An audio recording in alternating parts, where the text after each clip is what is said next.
Merci de suivre les programmes d'Impact TV. Bienvenue à votre émission à la découverte du monde associatif. Nous avons le plaisir ce jour de recevoir sur notre plateau le mouvement Conscience Nouvelle, représenté ici par son président, le docteur Hyacinthe Ouedraogo. Docteur, bonjour. Oui, bonjour, monsieur Souri. Merci de répondre présent à notre invitation. Merci. Voilà, vous êtes le président de cette association dénommée Mouvement Conscience Nouvelle. En quoi y a-t-il une conscience nouvelle? Est-ce que vous êtes contre une conscience dite ancienne? Disons que nous sommes partis d'un constat, c'est qu'il prévaut actuellement au Burkina Faso une mauvaise mentalité, une mauvaise conscience de la part de 80 à 90% des Burkinabés. Okay. Et ce n'est pas un fait nouveau. Il faut dire que depuis la Révolution, le président Thomas Sankara l'avait souligné. Quand vous parcourez ses discours, surtout le DOP, le discours d'orientation politique, oui. Il revient sur la nécessité de construire une nouvelle société. Et quand on parle d'hommes nouveaux, on parle de changer la mentalité des gens. D'où est partie donc notre inspiration pour la création d'une structure, un mouvement dénommé Mouvement Conscience Nouvelle, pour travailler à la révolution des mentalités, pour travailler à changer la pensée que les gens ont sur eux-mêmes au Burkina Faso et aussi sur le milieu du Burkina Faso. D'accord. Et depuis quand cette structure associative est créée, qui sont les membres? Il faut dire que notre mouvement a été créé en 2015 au plan communal à Léo. Okay. Puisque c'est là que tout est parti. Et le mouvement est devenu provincial, province de la Sicile, en 2017, avant de devenir un mouvement national en novembre 2018. C'est depuis janvier 2019 que nous menons des activités un peu partout, à Ouagadougou, à Koudougou, à Sapui, à Koupela. Et dans notre objectif, nous devons toucher les 45 provinces, mais de façon graduelle. On en viendra aux activités, mais vous parlez de 2015, une période marquée par la transition. Est-ce que c'est l'insurrection populaire ou bien cette fièvre de la transition qui a motivé la création de ce mouvement? Non, je ne crois pas. Peut-être que ça a permis d'accélérer les choses. Okay. Sinon, depuis 2010-2012, nous avons pensé à ce mouvement et nous avons déjà milité dans d'autres mouvements, dans d'autres associations, telles que Vision Impact, telles que Association Yela. Et c'est de là maintenant que nous sommes partis donc, pour créer un mouvement qui se focalise sur la révolution de la mentalité des Burkinabés. D'accord. Et quelles sont les activités que vous menez concrètement parlant dans les zones d'intervention? Ok. Parlant d'activités, comme notre mission, c'est la conscientisation.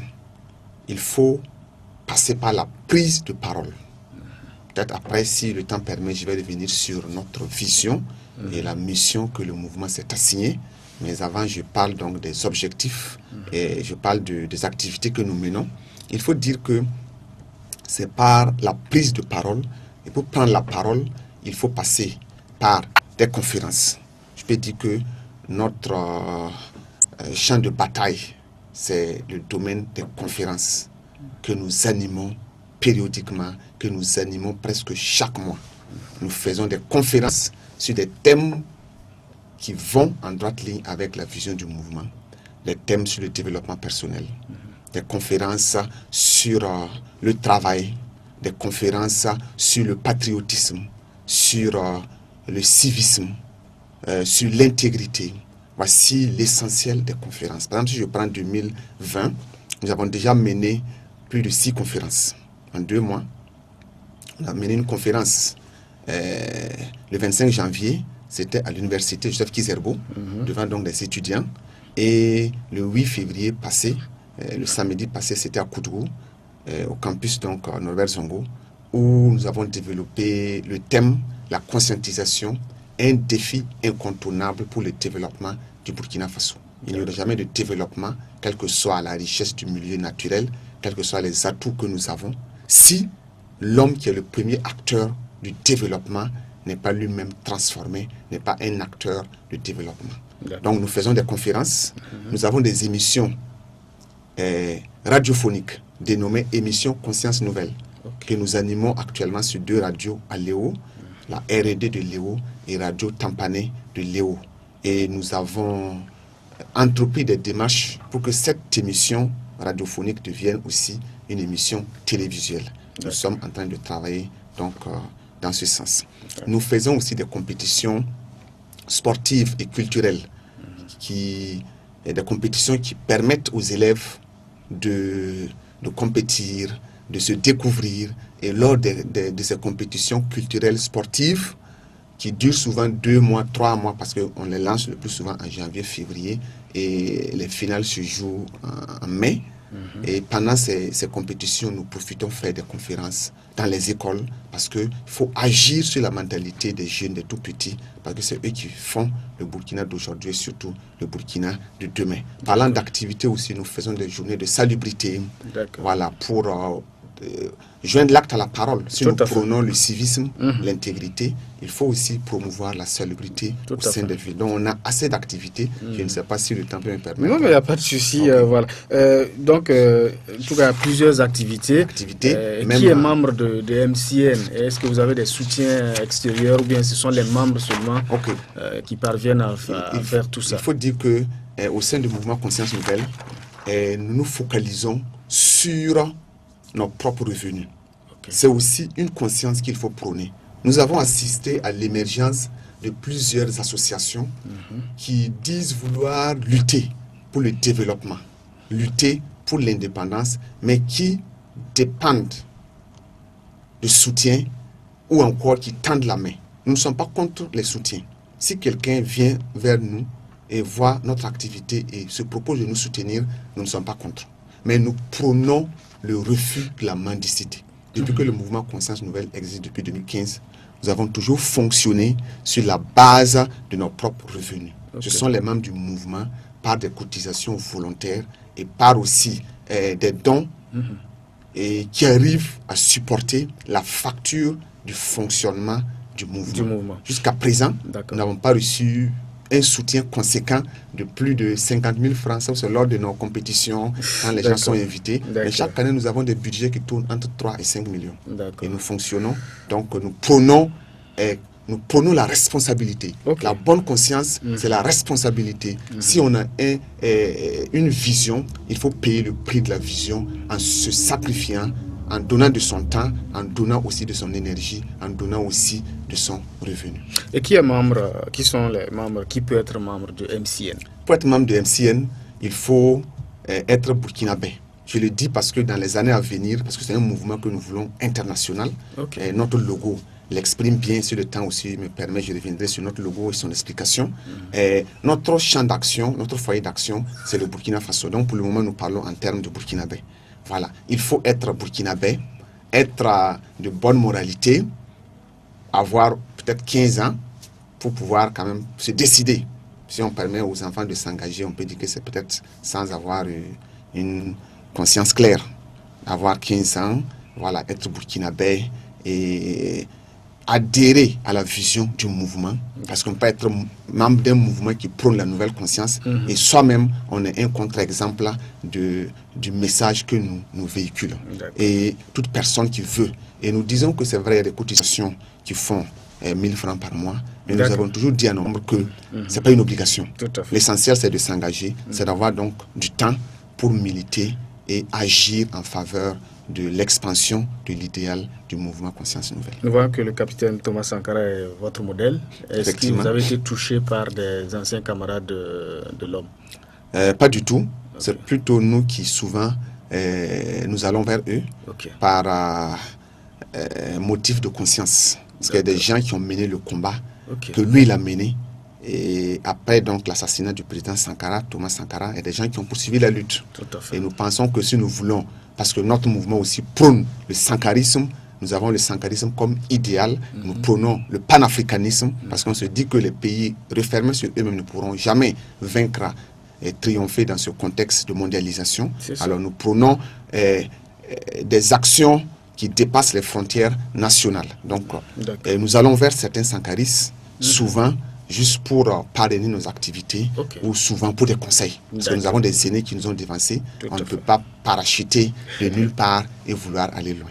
Et parlant du capitaine Thomas Sankara, vous avez le livre à côté. Je crois que vous avez écrit un essai social et politique intitulé Le rêve burkinabé. On peut le voir à l'écran.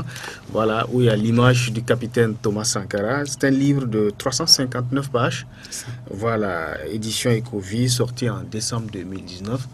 C'est quel rêve? De quel rêve vous parlez? Ok, donc comme vous l'avez dit, le livre s'intitule Le rêve burkinabé. Et parlant des activités, c'est aussi un élément des activités que nous avons. Pour prendre la parole aussi, il faut écrire. Nous prenons l'écriture et nous avons aussi dans notre ligne la parution de journaux. Voilà, et le document, sa parution s'inscrit dans la vision du mouvement. Mouvement conscience nouvelle et la bonne conscience aussi, c'est le rêve. C'est la puissance du rêve qui ferait le chemin de l'avenir. Les grandes nations se sont développées sur la base du rêve. Les grands hommes, nous dirons qu'ils ont toujours eu de grands rêves. Et il y a des pays comme les États-Unis, la France, on parle donc de rêve national qui pousse les citoyens à l'action, à se surpasser pour faire des exploits. Donc dans ce livre, Le rêve burkinabé, je dis simplement que le Burkina Faso n'est pas un pays maudit, comme la pensée générale veut l'imposer aux gens. Ce n'est pas un pays maudit, ce n'est pas un pays mal loti. Dans le document, je prends le temps d'expliquer en quoi nous sommes un pays bien loti, avec des ressources naturelles, avec le soleil que nous avons, et avec assez d'atouts sur le plan culturel, sur le plan du patrimoine national, sur le plan du capital humain. Même s'il y a une mauvaise mentalité qui prévaut, il y a quand même une ardeur humaine, il y a quand même une masse humaine, démographique qui est là, qui peut être aussi un facteur de développement, comme la Chine actuellement, comme le Nigeria en Afrique actuellement. Donc je montre que le Burkina Faso, nous ne devons pas désespérer, même s'il y a le chaos actuellement. Nous pouvons puiser dans l'histoire des gens comme les Thomas Sankara, des gens comme celui qui Daniel Wesen Coulibaly, des gens qui ont travaillé à bâtir cette nation et nous devons continuer, pérenniser donc leur lutte. Je montre que le Burkina Faso, si on se réveille, si on nourrit un rêve puissant, et si le peuple, de concert avec les dirigeants politiques, accepte de payer le prix, c'est comme un sacrifice. On ne peut pas commencer aujourd'hui et avoir les fruits aujourd'hui. Mais comme par exemple le Japon, qui était à genoux après la Seconde Guerre mondiale, et dont la population a su faire montre de sacrifice, de combativité, d'engagement et de vision pour le futur. En 3-4 décennies, le Japon, qui faisait partie des nations les plus pauvres après la Seconde Guerre mondiale, s'est retrouvé entre-temps même deuxième puissance économique, même si de nos jours, il a reculé donc au 3e rang mondial avec la montée en puissance de la Chine. C'est un processus. Un processus. D'accord. Et donc c'est de ça vous parlez dans votre essai social et politique intitulé Le rêve burkinabé, tome 1. Voilà. Mais, Docteur Ouedraogo, dans ce sens, qu'est-ce que vous pensez de la réconciliation nationale tant prônée par différentes parties? Oui, dans le livre, j'en parle au chapitre 9, où je dis que c'est l'heure du réveil et de l'action. L'action, c'est vrai des discours, mais le discours restera creux tant qu'il n'est pas suivi d'action. Parce qu'on aime dire que ce que tu fais parle plus fort que je n'entends pas ce que tu dis. Je dis que il n'y aura pas aussi de puissants rêves burkinabés s'il n'y a pas autant d'éléments conjugués. Vous avez parlé donc de la réconciliation nationale. Dans le livre, j'en parle et je dis, il faut que les gens mettent de l'eau dans leur vin. Pourquoi aujourd'hui, il y a un défaut de cohésion sociale au Burkina Faso? Je cite plusieurs cas pour montrer que, par exemple, au niveau de la scène politique, il faudra qu'on cesse de jouer la politique de moi ou rien. Parce que le plus souvent, le climat social est distendu à cause aussi du discours politique. L'égoïsme politique. Parce que les gens, c'est comme si la conquête du pouvoir était primordiale à l'intérêt même, sur l'intérêt même général de la nation. Alors que non, on peut faire la politique, on fait la conquête du pouvoir, mais la conquête du pouvoir vient après l'intérêt du peuple. Que je sois aux commandes ou pas, ce qui doit être une priorité, c'est l'intérêt national. au niveau aussi des travailleurs du monde syndical, il y a aussi de l'eau à mettre dans le vin. Je sais que le pouvoir en place, le plus souvent, n'est pas l'exemple qu'il faut suivre, mais s'il faut prôner aussi l'exemplarité du sommet avant donc d'intégrer la notion du sacrifice, c'est pour dire qu'on est bien parti. Parce que je montre que aujourd'hui, on assiste à un conflit entre l'élite intellectuelle qui travaille, les fonctionnaires, et puis l'élite politique qui dirige. C'est comme s'il y avait une bataille entre ces deux élites-là pour se partager l'essentiel de la manne nationale au détriment des masses populaires qui souffrent, qui n'ont pas accès à l'éducation, qui n'ont pas accès à la santé, qui n'ont pas accès donc au minimum vital. Et la plupart des Burkinabés vivent en dessous du seuil de pauvreté, alors que certaines revendications syndicales, c'est vrai, prennent en compte l'intérêt de la masse, mais le plus souvent, c'est l'intérêt du travailleur qui est pris en compte. D'accord. Docteur Ouedraogo, vous parlez de réconciliation, c'est vrai, mais est-ce que c'est le triptyque que proposent certaines personnes? Vous êtes pour, c'est-à-dire vérité, justice et réconciliation. Vous voulez que ça soit table rase totalement, faire fi du passé pour aller sur de nouvelles bases, sans passer par la vérité et la justice? Non, il faut la vérité, il faut la justice pour une véritable réconciliation. Et en quoi est-ce qu'on peut avoir une entente pendant vous et moi? Il y a eu un passé noir. Ce passé noir ne pourra jamais être effacé s'il n'y a pas de vérité. Tout à fait. Si l'a compris et depuis longtemps on intègre à cette justice classique-là, la justice traditionnelle. Si bien qu'on parle de justice aujourd'hui transitionnelle, c'est-à-dire l'inclusion des valeurs républicaines, mais aussi des valeurs traditionnelles. Parce que la société burkinabé, avant que le blanc, avant que nous ne soyons dans la colonisation, nous avions déjà des mécanismes. Nous avons aussi connu des guerres entre sociétés, mais on a toujours trouvé des mécanismes sociaux pour réconcilier les gens et vivre dans des sociétés de paix. Sinon qu'aujourd'hui, au Burkina Faso, nous sentons l'existence de ponts sociaux, de ponts, j'allais dire même interreligieux, interethniques. On parle de la parenté à plaisanterie. Il y a beaucoup de choses que le Burkina... des valeurs que nous avons qui militent en faveur de la cohésion sociale qu'il faut aussi prendre en compte pour l'unité nationale et cette réconciliation. Et il y a aussi la question de la gestion même du pouvoir politique, la gestion des entreprises, la gestion donc de l'administration.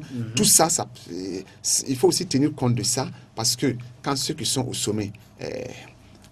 quand je vais parler d'une justice à deux vitesses, ça crée aussi un problème. Il faut qu'on arrête avec cette forme d'injustice ou d'impunité qui règne aussi depuis longtemps. Je crois que le message est passé pour une justice indépendante, c'est ça. C'est ça. Voilà, nous sommes un peu pris par le temps, on va aller rapidement. Actuellement, on va parler des défis, défis en même temps perspective au niveau de votre association, Mouvement Conscience Nouvelle. Ok, il faut dire qu'actuellement, notre défi, c'est créer l'espace pour s'exprimer. Nous sommes sûrs que notre combat est juste. Nous avons vu juste et nous avons vu grand. Mais maintenant, comment porter ce message dans le cœur du peuple et surtout de la jeunesse burkinabé, c'est notre défi. Et nous nous sommes donnés pour 2020, il faut que nous couvrions 10 provinces.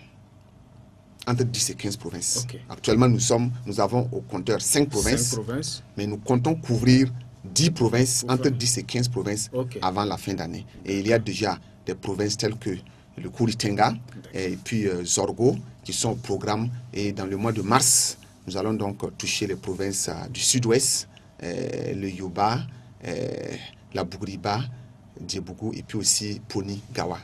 Voilà, donc c'est toucher le maximum de gens pour que les gens acceptent, comprennent notre idée. Parce que tous ceux qui nous comprennent, forcément, s'engagent. Et il y a aussi le défi de la capacité financière, matérielle. Pour se déplacer, il faut des moyens. Pour se déplacer, il faut donc assez de choses. Il faut aussi du temps. Alors que nous sommes le plus souvent des travailleurs, il faut essayer de faire la conjugaison entre devoir administratif et devoir associatif. Alors, voici donc les défis que nous avons. Voilà. Et comme je l'ai dit, nous voulons en faire un mouvement international, il y a aussi le défi d'exporter la vision du mouvement vers nos pays voisins. C'est la priorité et nous voulons un jour que ce mouvement s'implante en Europe, en Amérique, en Asie, parce que c'est la nouvelle conscience. Tout à fait. Nous ne voulons pas nous asseoir chaque fois que ce soit l'Occident qui nous envoie des visions, qui nous envoie un combat. Nous voulons aussi leur exporter notre combat parce que nous savons que la mauvaise mentalité prévaut aussi en Europe, prévaut aussi en Amérique, en Asie. C'est d'ailleurs ce continent qui ont impacté négativement les sociétés africaines. Si aujourd'hui la jeunesse s'habille mal, si aujourd'hui il y a la dépravation des mœurs, il y a donc la prostitution, il y a même le mariage, ou bien encore l'homosexualité, la pédophilie, voilà, tout c'est ça. Autant de mots que l'Occident nous a transmis par aussi le contact des civilisations. Et nous voulons leur apporter les valeurs qui restent en nous pour leur montrer que l'homme, c'est pas l'avoir, l'homme, c'est avant tout l'être. C'est le respect des valeurs. D'accord. Voilà. Ce qui est bien dit. Avant de passer au contact, vous avez un appel à lancer certainement. Il y a des structures sœurs qui sont à l'écoute, il y a des partenaires qui sont à l'écoute, il y a des potentiels futurs adhérents qui sont à l'écoute. C'est ça. Il y a même des décideurs qui sont à l'écoute. Effectivement. C'est l'occasion pour passer le message. Notre message, c'est que nous sommes ouverts à tout. Nous sommes apolitiques, nous sommes laïcs, qu'on soit musulman, chrétien ou pratiquant de la religion traditionnelle, oui. Tout le monde est invité. Nous sommes apolitiques, qu'on soit politicien, qu'on soit syndicaliste, chômeur, travailleur, élève, étudiant, qu'on soit en ville ou en campagne, tout le monde est invité au mouvement Conscience Nouvelle. Quand on se retrouve dans la famille mouvement Conscience Nouvelle, on ne parle pas de politique, on ne parle pas, nous parlons de l'idéologie du mouvement, comment imposer une nouvelle mentalité à la jeunesse burkinabé. Et comme je n'ai pas eu le temps de parler donc de la vision du mouvement, sinon, dans la conscientisation, il y a 3 étapes. Il faut changer le pervers, comme je le disais tantôt, en un homme intègre et juste. Il faut aussi changer le paresseux, l'irresponsable, le rêveur, en un jeune travailleur responsable, un jeune visionnaire. Voilà. Et enfin, il faut changer le négatif, la mauvaise pensée sur le Burkina Faso, parce que la plupart des Burkinabés veulent aller à l'extérieur. Ils sont prêts pour vivre en France, aux États-Unis, mais non au Burkina Faso. Alors que nous avons une seule patrie, c'est le Burkina Faso. Donc voici autant d'idéologie. Voilà. D'accord. C'est ça. Et maintenant, quelqu'un qui veut rentrer en contact avec vous, comment ça se passe? Nous avons un contact. Oui. Mon contact, c'est le 76 26 71 90. Mais le contact du mouvement, c'est le 64 21 32 37. Donc 64 21 32 37, c'est le contact permanent du mouvement. Et je n'ai pas eu le temps aussi de revenir sur le logo du mouvement. Bon, voilà. Juste, donc, on est pris par le temps. Hein, okay. C'est le drapeau avec... C'est OK, donc il n'y a pas de problème. Le drapeau, c'est quoi qui est en haut nous avons un aigle. Voilà, l'aigle en haut du qui drapeau. survole donc le drapeau avec les couleurs en noir et des flèches qui partent du Burkina vers l'international. Et chaque Burkinabé qui s'engage dans le mouvement, nous voyons l'aigle qui doit se déployer, qui doit prendre son envol. L'aigle qui incarne des vertus, la résistance, la vision, la combativité, la fidélité. Inconquérant. D'accord. Voilà. Merci d'être passé sur ce plateau. On aura l'occasion, c'est vrai que le sujet est passionnant, hein, mais on aura l'occasion de traiter d'autres sujets. Voilà. Merci. Je rappelle que nous étions avec le docteur Hyacinthe Ouedraogo. Il est le président du mouvement Conscience Nouvelle MCN. Voilà pour ce numéro. Merci de l'avoir suivi. Bonne suite de programme sur Impact TV.